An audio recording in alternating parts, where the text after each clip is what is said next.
February 4ರಿಂದ 8ರವರೆಗೆ ಸಪ್ತಭಾಷಾ ಸಂಗಮ ಭೂಮಿಯಾಗಿರುವ ಕೇರಳದ ಕಾಸರಗೋಡು ಜಿಲ್ಲೆಯ ಕುಣಿಯದಲ್ಲಿ ಅತ್ಯಂತ ಅದ್ದೂರಿಯಾಗಿ ನಡೆಯಲಿದೆ. ಸಮಸ್ತದ 100ನೇ ವಾರ್ಷಿಕೋತ್ಸವ ಮಹಾ ಸಮ್ಮೇಳನದ ಪ್ರಚಾರದ ಅಂಗವಾಗಿ ಸಮಸ್ತದ ಸಂದೇಶವನ್ನ ದೇಶದ ಮೂಲೆ ಮೂಲೆಗೂ ತಲುಪಿಸುವ ಮಹತ್ತರ ಉದ್ದೇಶದಿಂದ ಪುತ್ತೂರಿನ ಅಸೈಯದ್ ಕರಬಡ್ಕ ವಲಿಯುಲ್ಲಾಹಿರವರ ಪವಿತ್ರ ಸನ್ನಿಧಾನದಿಂದ ಜನವರಿ 10ರಂದು ಶನಿವಾರ ಬೆಳಗ್ಗೆ ಸಮಸ್ತ ಮುಫತ್ತಿಶ್ ಜೆಪಿ ಮುಹಮ್ಮದ್ ದಾರಿಮಿ ಉಸ್ತಾದರು ಸಮಸ್ತದ ತ್ರಿವರ್ಣ ಪತಾಕೆಯನ್ನ ಜಾತಿ ನಾಯಕ ಸಾಮಾನ್ಯ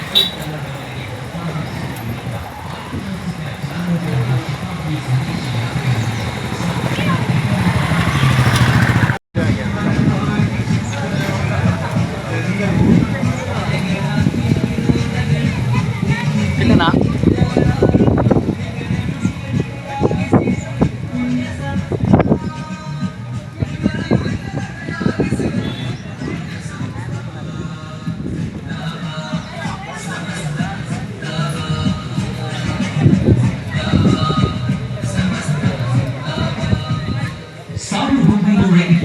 ಜೂನ್ 26ರಂದು ಭಾರತದ ಮಣ್ಣಿನಲ್ಲಿ ಭಯಭಕ್ತಿಯನ್ನ ಅಡಿಪಾಯವಾಗಿಸಿ ಕಟ್ಟಿದ ಧಾರ್ಮಿಕ ಸಂಘಟನೆ ಸಮಸ್ತ ವಿಶುದ್ಧಿಯ ಮೂಲಕ ವಿಜಯಗಾಥೆ ಸೃಷ್ಟಿಸಿದ ವರಕಲ್ ಬಾಳವಿ ಮುಲ್ಲಕೋಯಿ ತಂಗಳ್ ಕಟ್ಟಿ ಬೆಳೆಸಿದ ಸುಂದರ ಸಮಸ್ತ ಪ್ರಕೋಪನೆಗಳಿಗೆ ಪ್ರಚೋದಿತರಾಗದೆ ಪರಿಪಕ್ವತೆ ಹೊಂದಿದ ಪಾಂಗಿ ಉಸ್ತಾದ್ ಪ್ರಕಾಶ ಬೀರುವಂತೆ ಮಾಡಿದ ಪುಣ್ಯ ಹಾದಿ ಆದರ್ಶದ ರಣರಂಗದಲ್ಲಿ ಸೋಲೊಪ್ಪದ ಸರದಾರ ಅಜಯ್ಯನಾದ ಅಬ್ದುಲ್ ಬಾರಿ ಉಸ್ತಾದ್ ತೋರಿದ ಅನುಗ್ರಹೀತ ಮಾರ್ಗ ಕರ್ಮರಂಗದಲ್ಲಿ ಒಂದು ಕರಾಹತಿನ ಕಡವು ಕಾಣದಂತೆ ಸಮಸ್ತದ ಕಣ್ಣಾಗಿ ಬದುಕಿದ ಕಣ್ಣೀಯತ್ ಉಸ್ತಾದ್ ಸುನ್ನತ್ ಜಮಾಅತಿನ ಭದ್ರಕೋಟೆಯಾಗಿ ನೆಲೆಗೊಂಡ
ಸಮಸ್ತ